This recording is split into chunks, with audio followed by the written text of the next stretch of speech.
नमस्कार, जय सिया राम। जय हो बालाजी महाराज की, जय हो हनुमान जी महाराज की। इस वीडियो के माध्यम से हम मंगलवार व्रत कथा से संबंधित सभी जानकारी को जानेंगे। आइए मंगलवार व्रत कथा को श्रवण करें। पौराणिक कथा के अनुसार एक समय की बात है कि एक ब्राह्मण दंपति की कोई संतान नहीं थी, जिससे वे बहुत दुखी थे। ब्राह्मण की पत्नी पुत्र प्राप्ति के लिए मंगलवार का व्रत रखती थी और मंगलवार के व्रत की समाप्ति पर हनुमान जी को भोग लगाकर ही भोजन करती थी। एक बार ब्राह्मण भी वन में हनुमान जी की पूजा करने गया। वहां उन्होंने पूजा के साथ महावीर श्री हनुमान जी से पुत्र प्राप्ति की कामना की। एक बार व्रत के दिन ब्राह्मणी ना तो भोजन बना सकी और न ही हनुमान जी को भोग लगा सकी।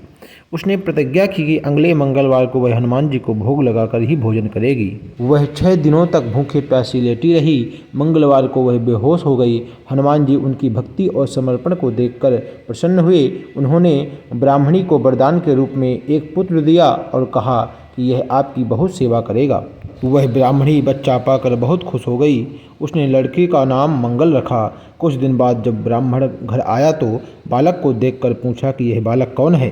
तब पत्नी ने प्रसन्न होकर कहा कि मंगलवार के व्रत से प्रसन्न होकर हनुमान जी ने हमें यह पुत्र दिया है।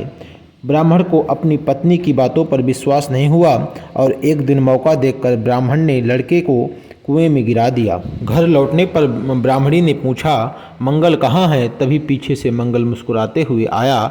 उसे वापस देखकर ब्राह्मण हैरान रह गया।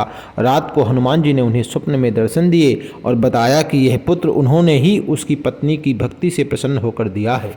सच जानकर ब्राह्मण बहुत खुश हुआ। इसके बाद ब्राह्मण दंपति प्रत्येक मंगलवार को व्रत रखने लगे। जो व्यक्ति मंगलवार के व्रत की कथा को पढ़ता है या सुनता है और नियम अनुसार व्रत करता है, वह हनुमान जी की कृपा से सभी कष्टों से दूर कर सभी सुख प्राप्त करता है और हनुमान जी की कृपा पात्र बन जाता है। बोले सियापति रामचंद्र भगवान की जय। पवन सुत हनुमान जी महाराज की जय।